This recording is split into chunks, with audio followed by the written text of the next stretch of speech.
Hari ini saya akan mengajak kita merenungkan satu tema tentang keselamatan.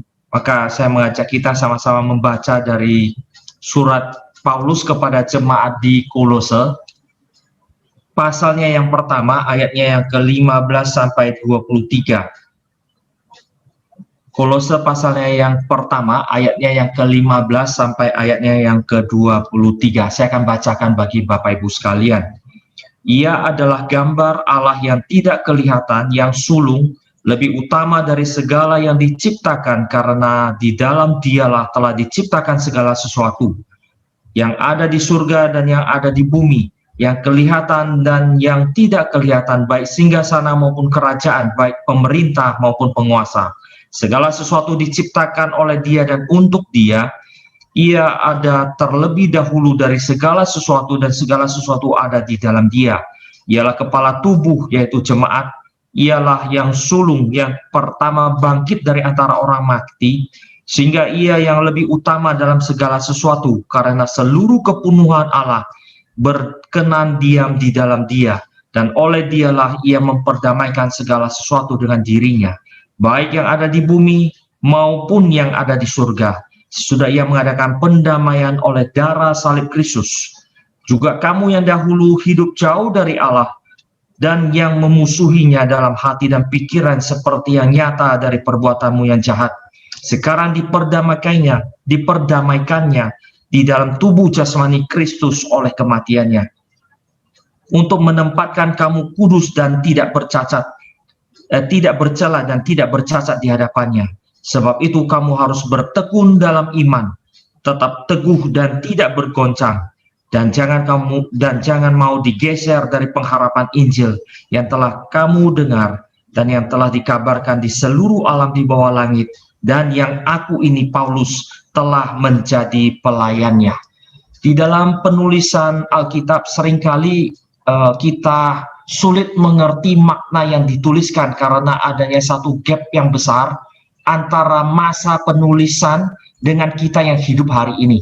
Paling sedikit ada 2000 tahun dari perjanjian baru sampai kepada kita, atau bahkan lebih lagi bisa 3500 tahun dari awal penulisan Alkitab sampai kepada kita hari ini.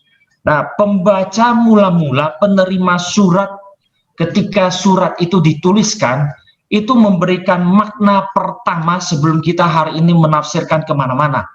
Makna pertama ini menjadi satu batasan yang sangat penting untuk kita mengerti. Sebenarnya makna yang awal yang diinginkan oleh para nabi dan para rasul itu kira-kira apa gitu, kira-kira apa. Maka ketika kita membaca nanti seperti surat Paulus kepada jemaat di Kolose seperti ini, kita perlu mengerti konteks pada zaman itu. Konteks zaman itu ketika berbicara tentang juru selamat, ketika berbicara tentang Allah, berbicara tentang Tuhan, maka ada satu perpecahan di antara mereka, antara manusia-manusia hidup pada zaman itu, yang terbagi ke dalam dua kelompok. Satu kelompok ekstremis yang dilihat sebagai ekstremis, yaitu kelompok Yahudi. Mereka yang memegang nantinya Allah itu hanya satu, absolutely one, hanya satu, tidak akan terpecah, tidak terbagi, dan tidak ada yang lain. Maka tidak heran ketika Tuhan Yesus masih ada di dunia ini mengatakan Bapa dan aku itu satu, langsung orang Farisi mengambil batu ingin merajamnya, karena itu penghujatan.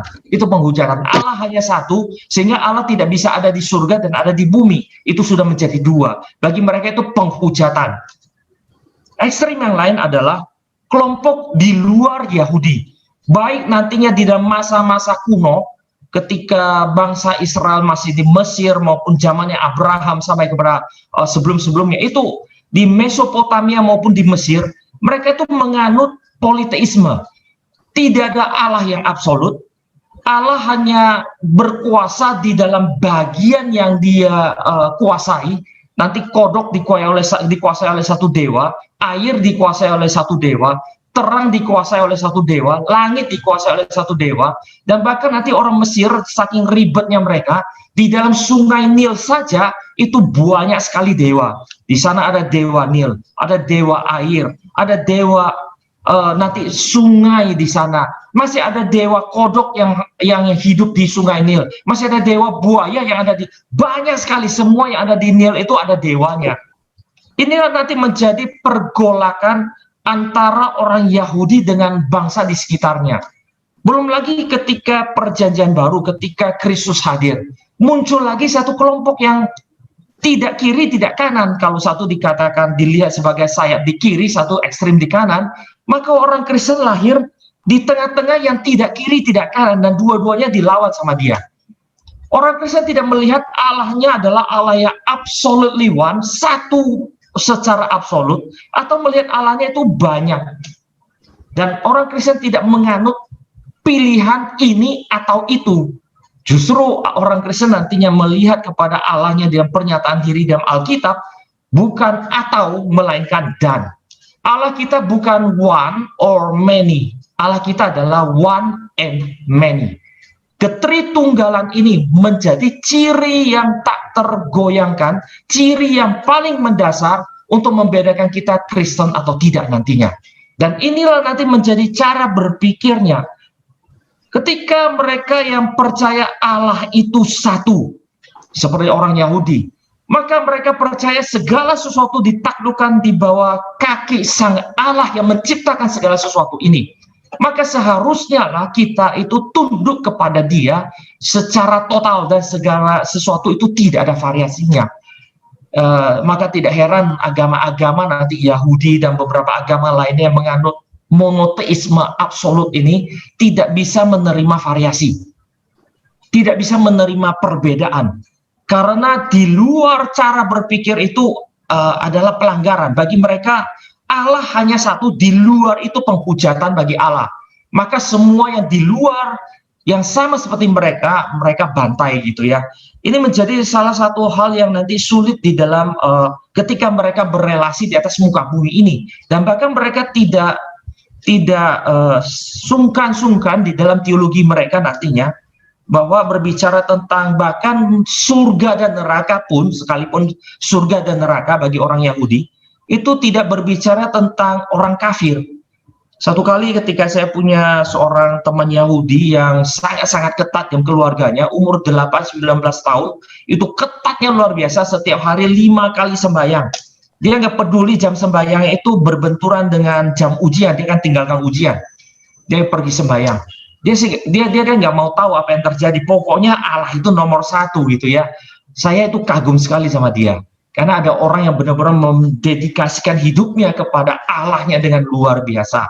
Dan kami yang kuliah di Jerman zaman itu, satu mata kuliah kalau S1 3 kali tidak lulus itu DO, nggak ada tawar-menawar. Masuk ke S2 2 kali tidak lulus DO, dan dia tidak sungkan-sungkan keluar dari ruang kelas jam ibadahnya dia keluar dari ruang kelas di tengah-tengah ujian, dan dia nggak lulus karena belum selesai dia kerjakan. Dia keluar, atau bahkan bentur, dia bahkan tidak datang jam ujian itu. Saya tanya dia, kamu nggak takut DO? Dia bilang, saya lebih takut Allah. Saya kagum sekali dengan dia gitu ya. Kita hari ini punya ketakutan kepada yang lain lebih daripada Allah kita. Kemudian dia lanjut satu kalimat, kalau kamu takut ujian, takut tidak lulus, dan kamu punya Allah, berarti kamu punya dua Allah dan kamu pilih. Berarti kamu bukan menganut monoteisme, kamu menganut otomatis politeisme.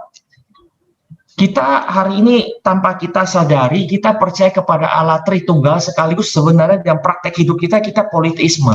Allah kita seringkali mungkin sekali hanya menguasai satu wilayah yang sempit, sedangkan wilayah lainnya itu ada penguasa-penguasanya, seperti nantinya ada dewa-dewanya gitu ya, yang kita mesti takuti.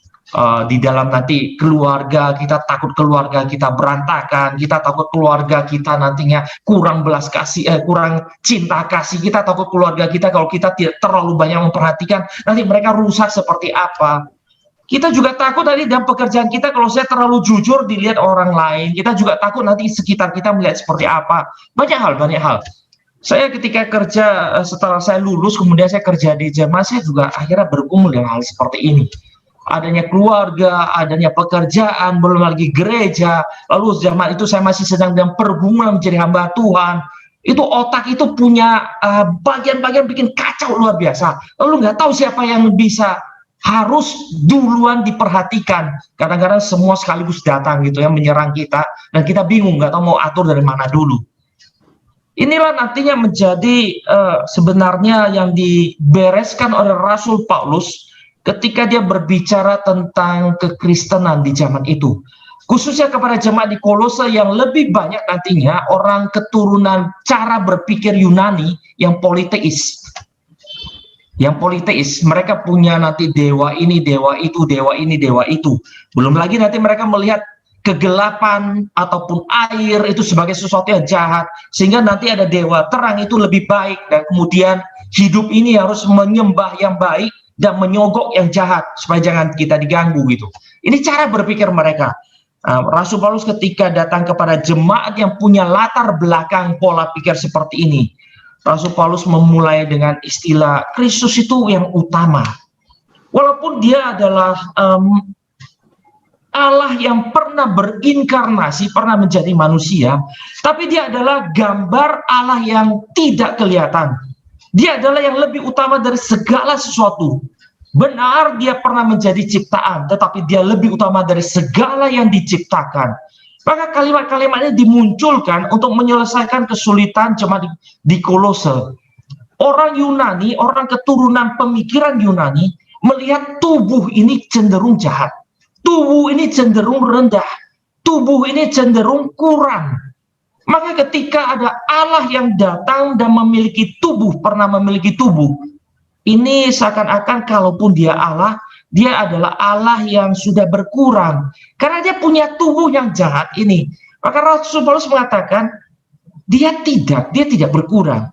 Dia adalah equally, sama, persis adalah gambar Allah yang tidak kelihatan, yang sulung, yang lebih utama dari segala yang diciptakan. Jika engkau melihat segala sesuatu yang diciptakan, engkau melihat itu sebagai rendah. Dia itu melampauinya, karena nantinya segala sesuatu itu diciptakan di dalam dia. Dan bahkan diciptakan di dalam dia, bukan hanya di bumi ini saja, termasuk nanti yang di surga yang kau lihat itu adalah ciptaan yang mulia itu, ada di dalam dia. Dengan pembukaan seperti ini, Rasul Paulus menyadarkan pembaca mula-mula bahwa Kristus itulah satu-satunya nanti menjadi sumber segala ciptaan. Dialah sumber dari segala yang diciptakan. Dengan kata lain, Rasul Paulus mengatakan, jikalau dia adalah sumber, maka dia adalah Tuhanmu. Ini yang pertama. Yang kedua, jikalau dia adalah sumber dan benar dia adalah sumber, maka segala sesuatu ada di dalam dia. Jikalau sesuatu ada di dalam dia, maka tidak ada yang perlu kau takuti. Hari ini kita takut kepada ini dan itu. Gereja mula-mula pun sama. Mereka punya pergumulan yang jauh melampaui kita hari ini menjadi orang Kristen. Menjadi orang Kristen, jikalau mereka menyatakannya dengan terang-terangan, maka umur mereka akan pendek. Mereka akan ditangkap, disiksa, dianiaya, ditaruh di koloseum, taruh di arena, kemudian diperhadapkan dengan binatang buas, dan mereka akan mati di sana. Kalau mereka tidak menyaksikan, mereka menutup-nutupinya, seakan-akan mereka itu punya satu dewa yang lain, yaitu dewa ketakutan, dewa hidup ini yang mereka juga harus jaga. Inilah nanti Rasul Paulus menyelesaikan ketakutan mereka dengan mengatakan, segala sesuatu itu diciptakan di dalam dia, dan dialah penguasanya.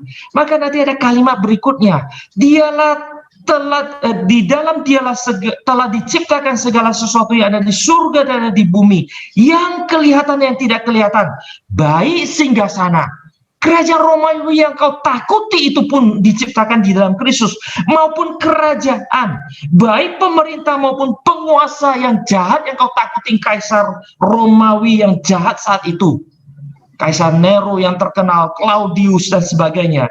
Semua itu, segala sesuatu itu diciptakan oleh dia dan untuk dia.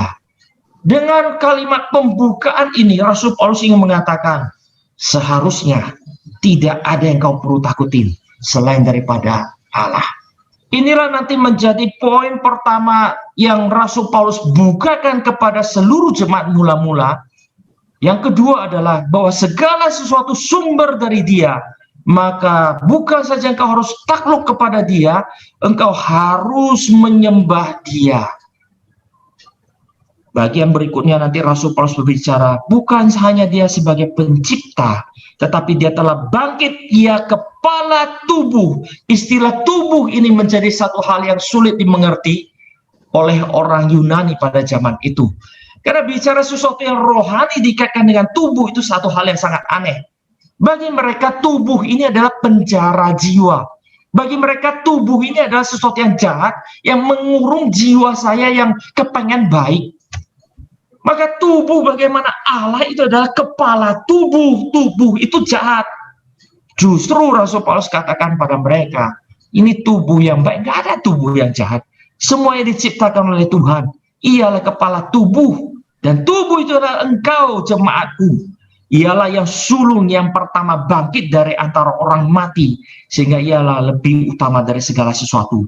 Dan bahkan kalimat berikutnya, karena seluruh kepenuhan Allah berkenan dalam Dia, diam di dalam Dia, dan oleh Dialah Ia memperdamaikan segala sesuatu dengan dirinya, baik yang ada di bumi maupun yang ada di surga, sesudah Ia mengadakan pendamaian oleh darah salib Kristus. Kalimat ini mengajarkan nantinya jemaat mula-mula itu sadar. Seluruh hidup mereka sudah diperdamaikan di dalam Kristus. Sehingga seluruh hidup mereka harus dipersembahkan kepada Kristus. Kalimat ini seringkali kita juga dengar. Dan saya percaya ini bukan hal yang asing bagi kita. Tapi ini adalah juga bukan hal yang gampang kita kerjakan. Karena mungkin dalam pergumulan kita sampai hari ini, yaitu mempertuhankan Tuhan dengan nyata bahwa Dialah yang sudah memperdamaikan seluruh hidup kita di hadapan Tuhan. Artinya seluruh hidup kita sudah diperdamaikan dengan Allah Bapa di surga, dan seluruh hidup kita seharusnya sudah menyembah Allah Bapa di surga. Seluruh hidup kita harus tertuju kepada Allah Bapa di surga. Seluruh hidup kita sudah tidak ada lagi yang kita takuti dan kita inginkan selain daripada Allah Bapa yang di surga. Jemaat mula-mula memiliki banyak ketakutan. Mereka ketika mengaku dirinya adalah Kristen, mereka kehilangan pekerjaan. Bahkan ada catatan kuno yang menuliskan mereka hidup di Pergamon atau di Pergamus. Itu salah satu gereja yang dicatat di kitab Wahyu. Itu satu tempat yang berada di atas satu bukit.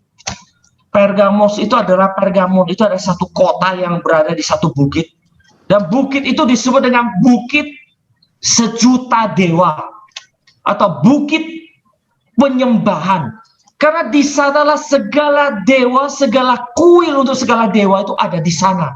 Bahkan mereka ada satu altar yang besarnya luar biasa, mungkin lebar sekitar 15-20 meter, tingginya sekitar 10-an meter, itu dari marmer dibuat untuk menyembah dan mempersembahkan korban kepada dewa mereka, termasuk anak-anak mereka. Dan altar yang besar ini hari ini ada di kota Berlin, di satu museum yang dikasih nama Museum Pergamon. Karena yaitu barang itu dibawa ke sana kemudian dengan reruntuhan lainnya. Pergamon itu adalah tempat menyembah dengan sistem keagamaan yang luar biasa kota itu. Maka di dalam segala hal dikaitkan dengan penyembahan kepada dewa. Gereja mula-mula yang di sana mencatat, ada jemaat yang mencatat, kemudian itu menjadi teks kuno yang diturunkan. Dikatakan di sana, setelah menjadi Kristen, aku untuk membeli satu buah apel bagi anakku pun sudah tidak bisa lagi. Bukan tidak sanggup, namun tidak bisa lagi. Karena seluruh perdagangan dikaitkan dengan kuil. Segala sesuatu dikaitkan dengan penyembahan dewa. Di luar itu tidak ada yang bisa terjadi. Tidak ada transaksi di luar kuil, tidak ada transaksi di luar sistem agama. Maka ketika menjadi orang Kristen pada zaman itu, mereka membeli satu apel pun, apel adalah ada buah yang sangat umum di Eropa. Saya waktu musim apel kalau di sana itu zaman dulu gitu ya, kira-kira 30 tahun yang lalu, Itu apel itu buah yang murah yang luar biasa. Satu kantong plastik 5 kilo cuma 1 mark. 1 mark itu zaman dulu cuma sekitar kalau udah mahal itu pun masih sekitar 800. Waktu saya ke sana itu cuma 800.000 rupiah. Bayangkan 1.000 rupiah 5 kilo apel bawa pulang makan sampai bonyok gitu ya. Sampai muntah-muntah. Itu buah yang murah yang luar biasa.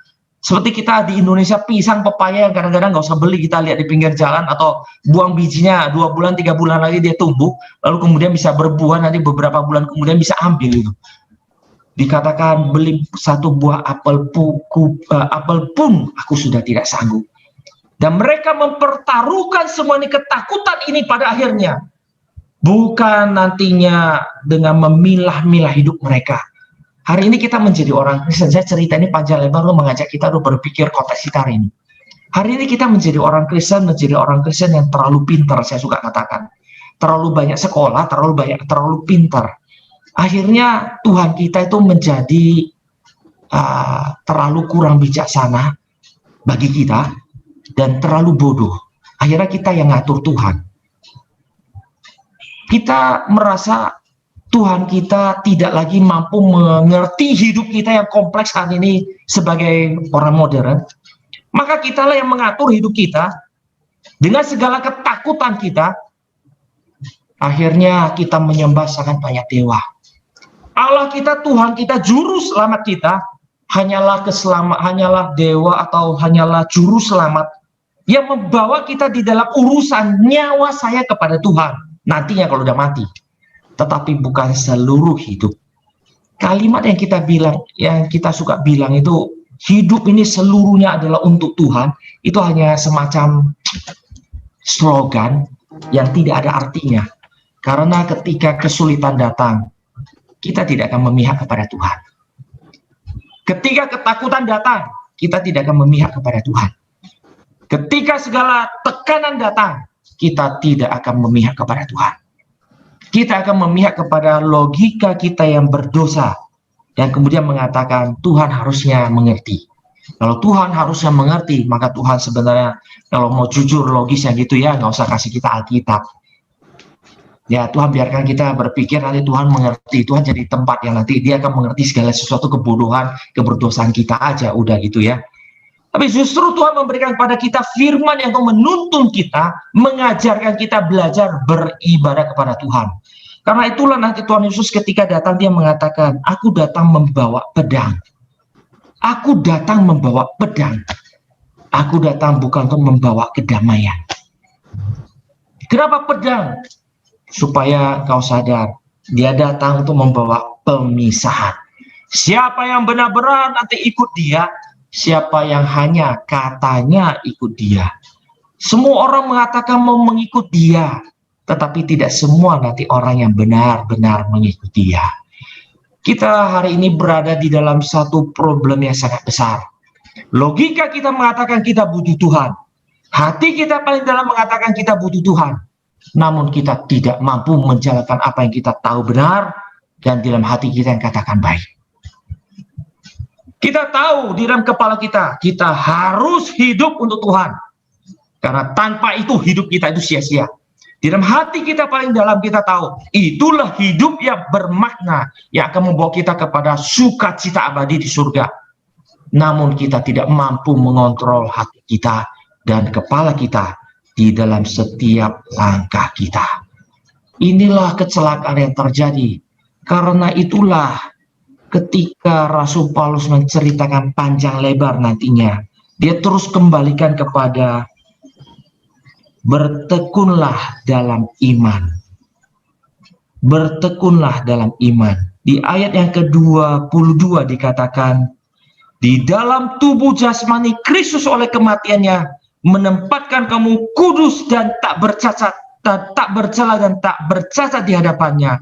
Sebab itu kamu harus bertekun dalam iman, tetap teguh dan tidak bergoncang. Dan jangan mau digeser dari pengharapan Injil yang telah kamu dengar, yang telah dikabarkan di seluruh alam di bawah langit, dan yang aku ini Paulus telah menjadi pelayannya.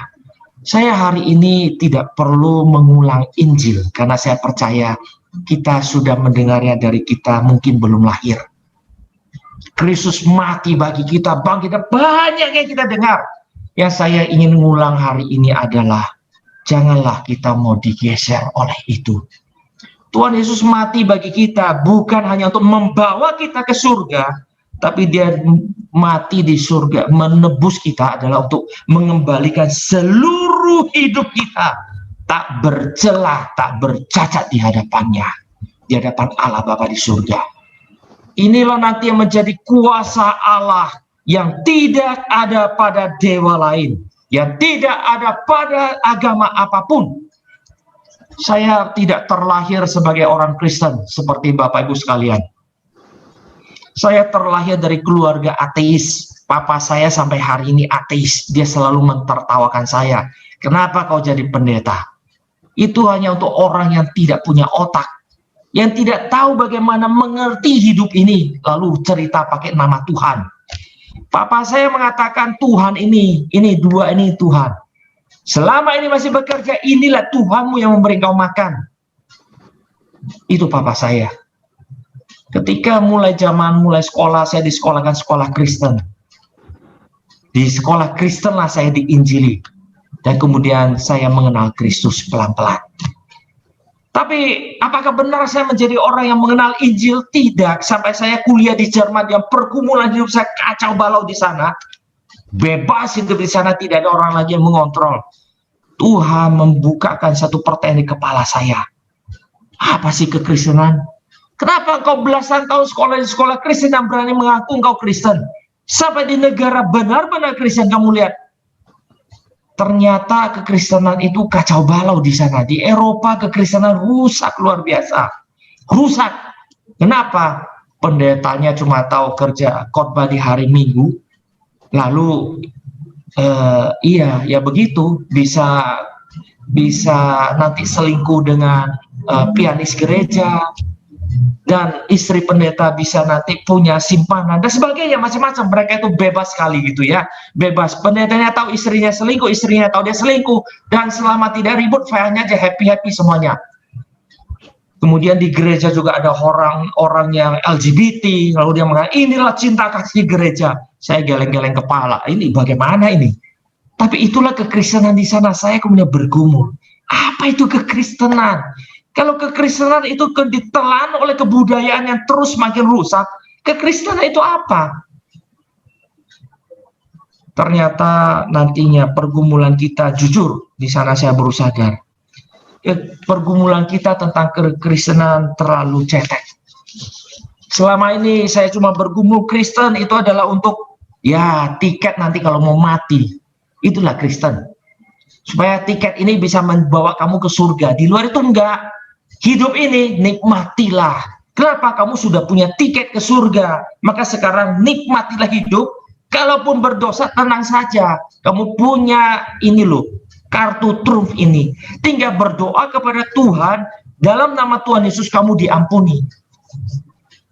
Di dalam pergumulan inilah saya kemudian membaca Alkitab ulang. Saya nggak punya pembimbing di sana. Saya membaca Alkitab ulang, saya kemudian mulai sadar.